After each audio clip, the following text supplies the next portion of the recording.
Hello friends, എല്ലാവർക്കും സ്വാഗതം പുതിയ വീഡിയോയിലേക്ക്. ഇന്ന് ഞാൻ വന്നിട്ടുള്ളത് നോൺ വെജ് ടേസ്റ്റിലുള്ള ഒരു കോളിഫ്ലവർ കറി ആയിട്ടാണ്.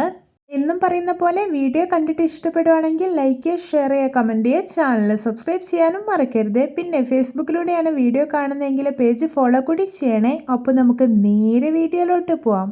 കറി ഉണ്ടാക്കാൻ വേണ്ടിയിട്ട് ഞാനിവിടെ ഒരു കോളിഫ്ലവറാണ് എടുത്തിട്ടുള്ളത്. ഞാനിത് നന്നായിട്ട് കഴുകിയതിന് ശേഷം ചെറിയ കഷ്ണങ്ങളായിട്ടൊന്ന് മുറിച്ചെടുത്തിട്ടുണ്ട്. ഇനി ഇത് നന്നായിട്ടൊന്ന് തിളപ്പിച്ചെടുക്കണം.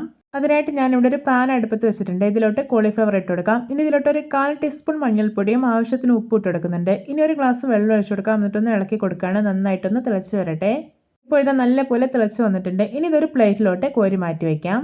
കറി ഉണ്ടാക്കാൻ വേണ്ടിയിട്ട് ഞാനിവിടെ ഒരു പാൻ അടുപ്പത്ത് വെച്ചിട്ടുണ്ട്. ഇതിലോട്ട് 2 ടേബിൾ സ്പൂൺ ഓയിൽ ഒഴിച്ചു കൊടുക്കാം. ഇപ്പോൾ ഇതാ ഓയിൽ നന്നായിട്ട് ചൂടായി വന്നിട്ടുണ്ട്. ഇനി ഇതിലോട്ട് ഒരു വലിയ ഉള്ളി അരിഞ്ഞത് ഇട്ട് കൊടുക്കാം. എന്നിട്ട് ആവശ്യത്തിന് ഉപ്പ് കൂടി ഇട്ട് കൊടുത്തിട്ട് നന്നായിട്ടൊന്ന് വഴറ്റിയെടുക്കാം. ഇപ്പോൾ ഇതാ ഉള്ളിയെല്ലാം അത്യാവശ്യം നന്നായിട്ട് വഴന്ന ഒരു ബ്രൗൺ കളറായിട്ടുണ്ട്. ഇനി ഇതിലോട്ട് 1.5 ടേബിൾ സ്പൂൺ ഇഞ്ചി വെളുത്തുള്ളി ചതച്ച് ഇട്ട് കൊടുക്കാം. ഇനി ഇതിലോട്ട് ഒരു തക്കാളി അരിഞ്ഞത്, ഒരു പൊട്ടറ്റോ അരിഞ്ഞത്, കുറച്ച് കറിവേപ്പില ഇതെല്ലാം ഇട്ട് കൊടുക്കാം. എന്നിട്ട് വീണ്ടും നന്നായിട്ട് വഴറ്റിയെടുക്കാം. ഇതിലോട്ട് മസാലപ്പൊടികളൊക്കെ ചേർത്ത് കൊടുക്കാം. 1.5 ടേബിൾ സ്പൂൺ മുളക് പൊടി, 1/2 ടീസ്പൂൺ മഞ്ഞൾപ്പൊടി, 3/4 ടേബിൾ സ്പൂൺ മല്ലിപ്പൊടി, 3/4 ടേബിൾ സ്പൂൺ ചിക്കൻ മസാല ഇതെല്ലാം ചേർത്തിട്ട് ഈ പൊടികളുടെയൊക്കെ പച്ച ചുവ പോകുന്നവരെ നന്നായിട്ടൊന്ന് ഇളക്കി യോജിപ്പിച്ചെടുക്കാം. ഇതിലോട്ട് ഒരു ഗ്ലാസ് വെള്ളം ഒഴിച്ചു കൊടുക്കാം. പിന്നെ കുറച്ച് ജാറ് കഴുകിയിട്ട് വെള്ളം കൂടി ഒഴിക്കുന്നുണ്ട്. എന്നിട്ടൊന്ന് മിക്സ് ചെയ്തെടുക്കുകയാണ്. ശേഷം അടച്ചു വെക്കാം. ഈ വെജിറ്റബിൾസ് ഒക്കെ ഒന്ന് കുക്കായി വരട്ടെ. കറി എന്തായെന്ന് തുറന്നു നോക്കുകയാണ്. കണ്ടോ, നന്നായിട്ട് തിളച്ച് വെള്ളമൊക്കെ ഒന്ന് വറ്റി വന്നിട്ടുണ്ട്. ഇനി ഇതിലോട്ട് കോളിഫ്ലവർ ചേർത്ത് കൊടുക്കാം. എന്നിട്ട് ഈ കോളിഫ്ലവറിലൊക്കെ മസാല നല്ലപോലെ പിടിക്കും ഇതൊന്ന് മിക്സ് ചെയ്തെടുക്കാം. വളരെ സിമ്പിളായിട്ട് തയ്യാറാക്കാൻ പറ്റുന്ന ഈ ഒരു കോളിഫ്ലവർ കറി നിങ്ങൾ എന്തായാലും ഒന്ന് ഉണ്ടാക്കി നോക്കണേ. നല്ല ടേസ്റ്റിയാണ് കഴിക്കാൻ. ഞാനിവിടെ ഒരു ബൗളിൽ 1 ടേബിൾ സ്പൂൺ കടലപ്പൊടി എടുത്തിട്ടുണ്ട്. ഇനി ഇതിലോട്ട് ഒരു 1 ടീസ്പൂൺ കാശ്മീരി മുളക് പൊടി ഇട്ട് കൊടുക്കാം. എന്നിട്ട് കുറച്ച് വെള്ളം ഒഴിച്ചിട്ട് നന്നായിട്ടൊന്ന് മിക്സ് ചെയ്തെടുക്കാം.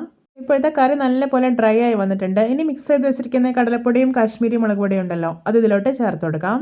കറിക്ക് നല്ലൊരു കൊഴുപ്പും ടേസ്റ്റും കിട്ടാൻ വേണ്ടിയിട്ടാണ് ഇങ്ങനെ ചെയ്യുന്നത്.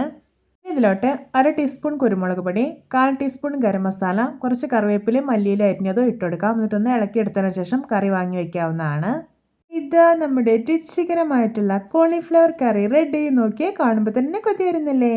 നോൺ വെജ് ടേസ്റ്റിലുള്ള കറി ആയതുകൊണ്ട് തന്നെ ചോറിനൊപ്പം മാത്രമല്ല, ചപ്പാത്തി, പൊറോട്ട, വെള്ളപ്പം എന്തിൻ്റെ കൂടെ വേണമെങ്കിലും ഇത് കഴിക്കാവുന്നതാണ്. അപ്പോൾ എല്ലാവർക്കും എൻ്റെ കോളിഫ്ലവർ കറി റെസിപ്പി ഇഷ്ടപ്പെട്ടെന്ന് വിചാരിക്കുന്നു. ഇഷ്ടപ്പെട്ടാൽ സപ്പോർട്ട് ചെയ്യാൻ മറക്കരുത്. അപ്പോൾ ഇതുപോലെയുള്ള വെറൈറ്റി വീഡിയോകളായി നമുക്ക് വീണ്ടും കണ്ടുമുട്ടാം. Okay, bye bye.